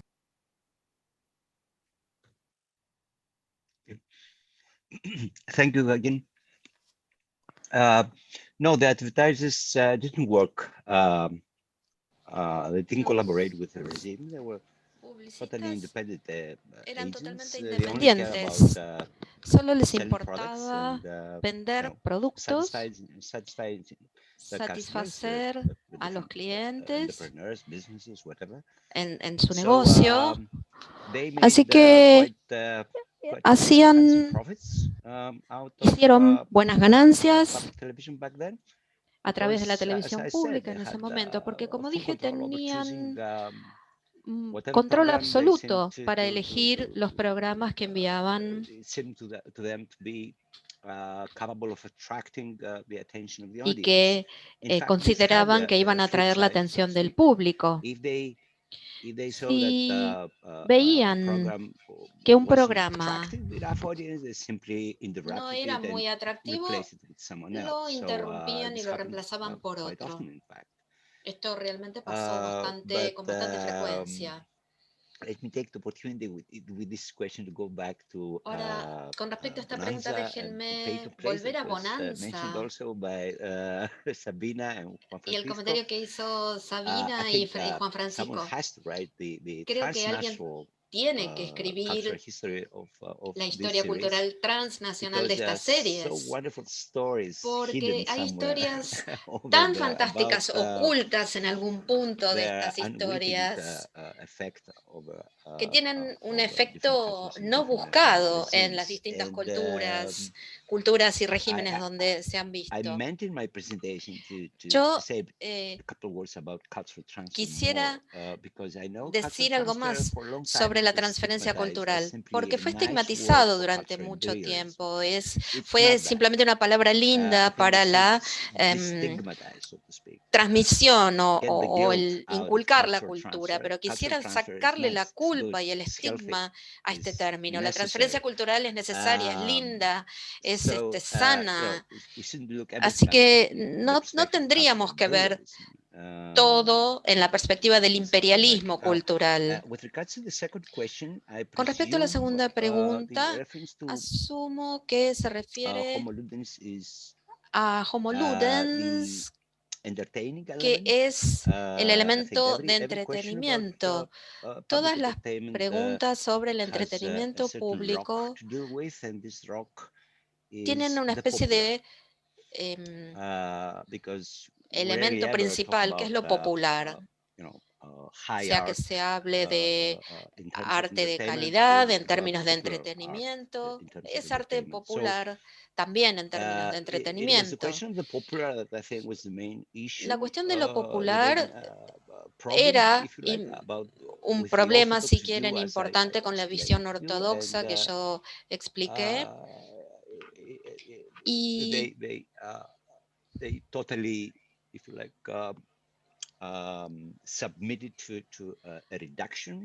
se sometía totalmente a una reducción de lo popular, algo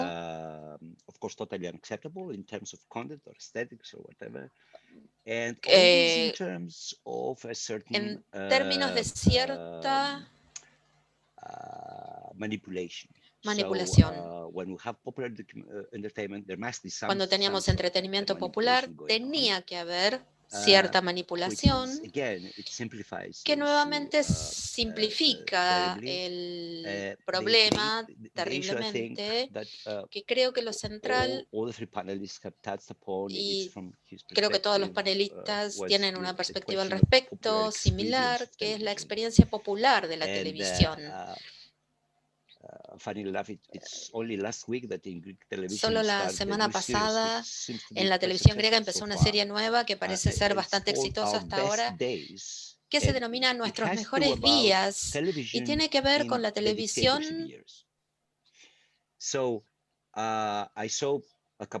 en años en los que se describe lo que sucedió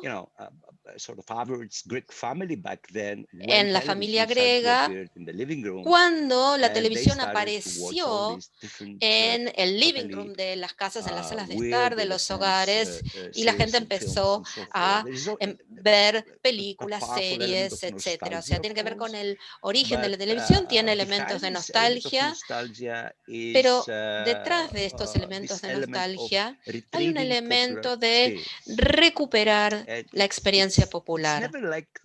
Nunca es como dice la teoría, siempre es algo que tenemos, con lo que tenemos que amigarnos, no tenemos que saltear poniéndole una especie de término paraguas, ¿no? Muchísimas gracias.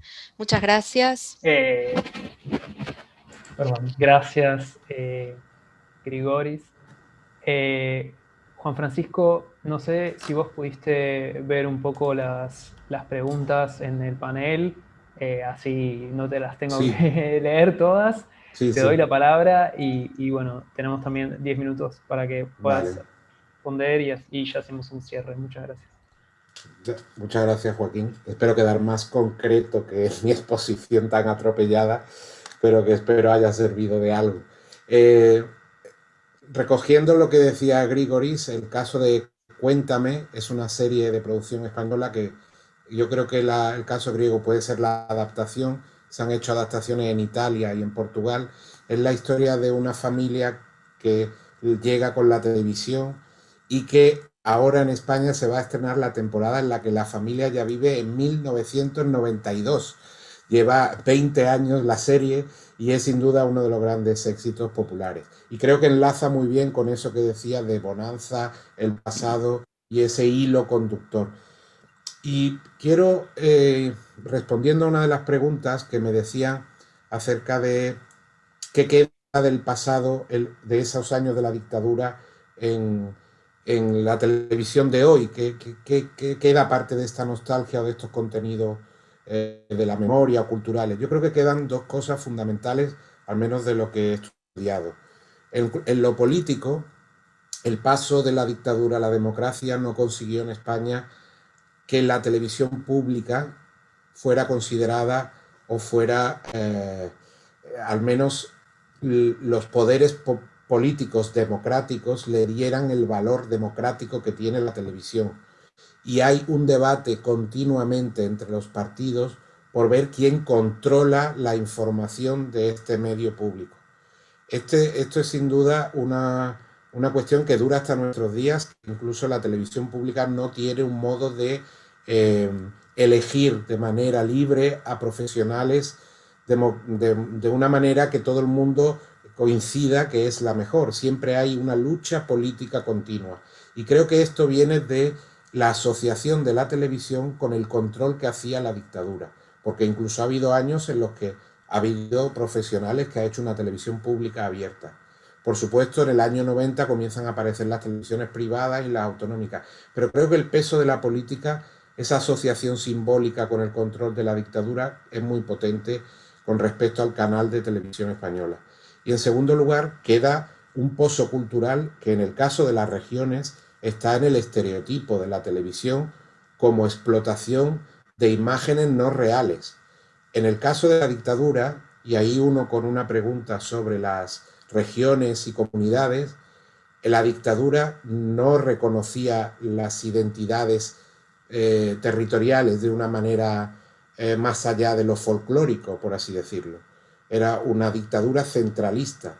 La democracia trajo las comunidades autónomas, el régimen de incluso devolución de derechos políticos a las comunidades territoriales, a las diferentes. Pero en la televisión hay algunas cosas que sí perduran hoy en día.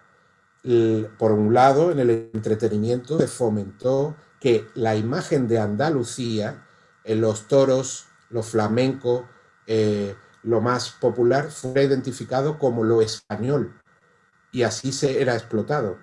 De manera que mucho queda un pozo también de estereotipo acerca de que lo andaluz casi liga con la dictadura, cuando es lógicamente una cosa que no se puede confundir.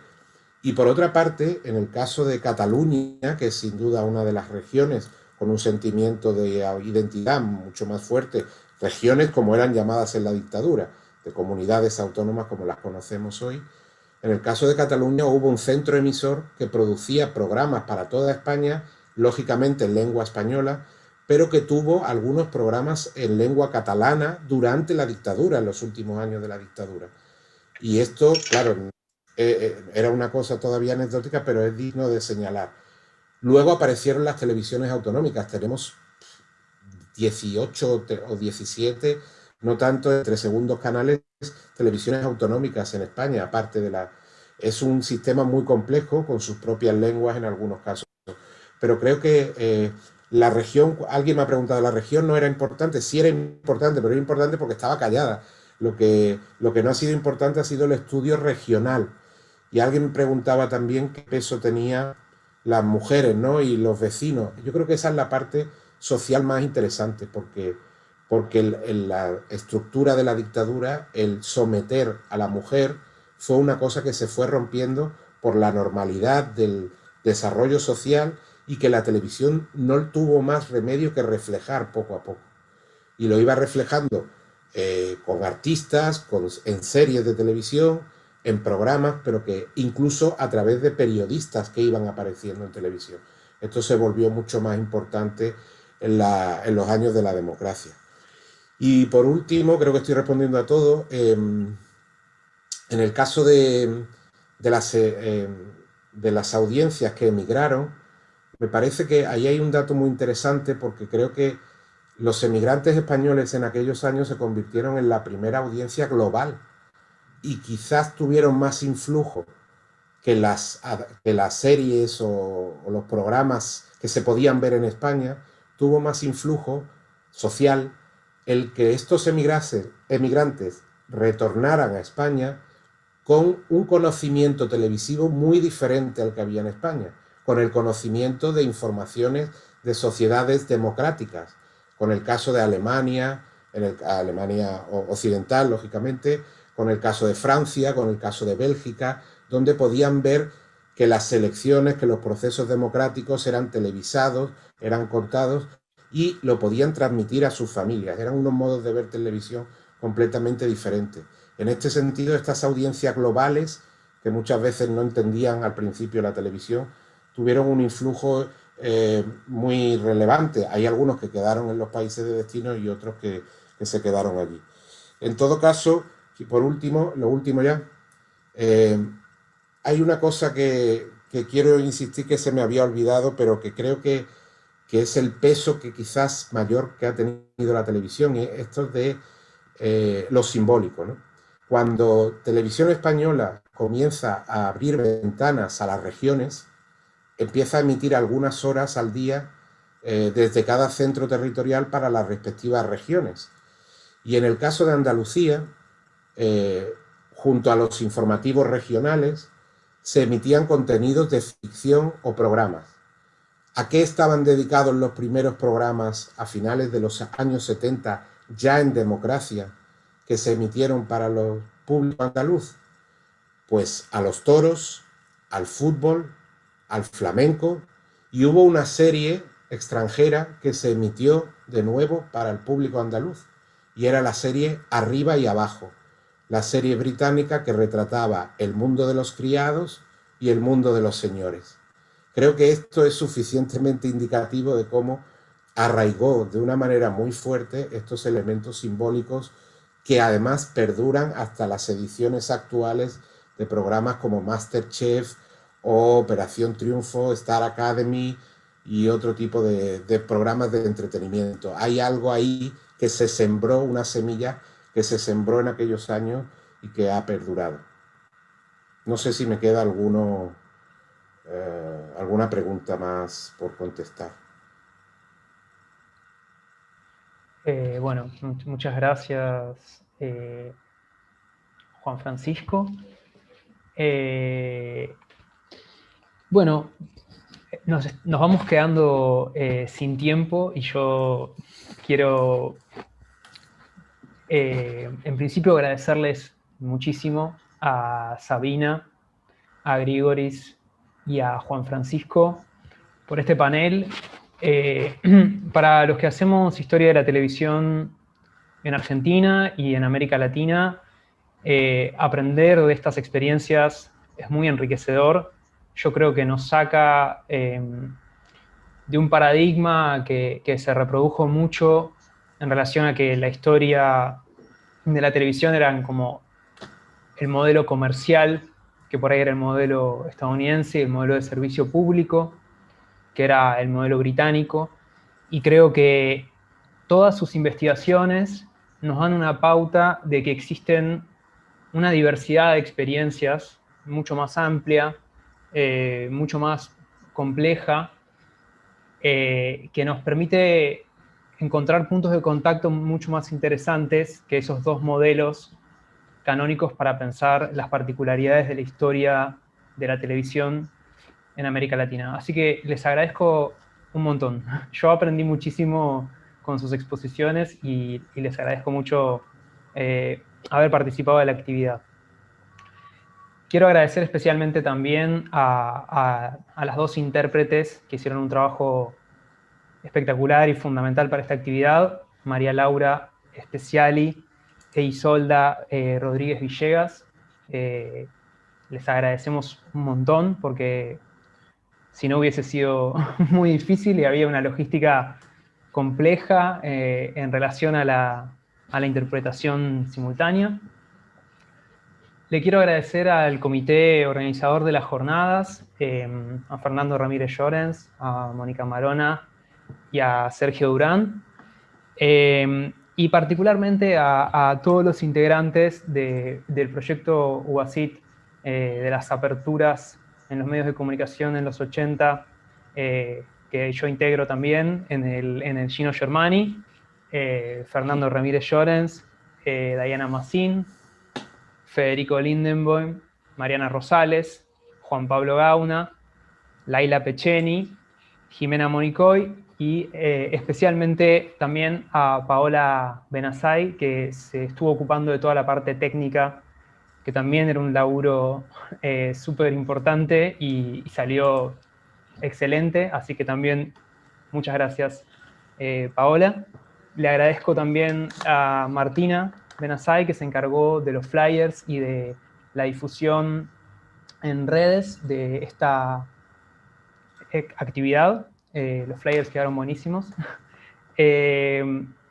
Y como ya les dije al principio, esto es un comienzo, un gran comienzo para unas jornadas que continúan a partir de mañana con varias mesas que pueden ver en el programa y que tendrán, digamos, muchos temas, desde las políticas televisivas hasta la televisión en una perspectiva subnacional, la cuestión de la televisión y la educación, la cuestión de la ficción en los gobiernos de las dictaduras en América Latina, la cuestión de la memoria, que un poco también aparecía en las intervenciones de Juan Francisco y de Sabina.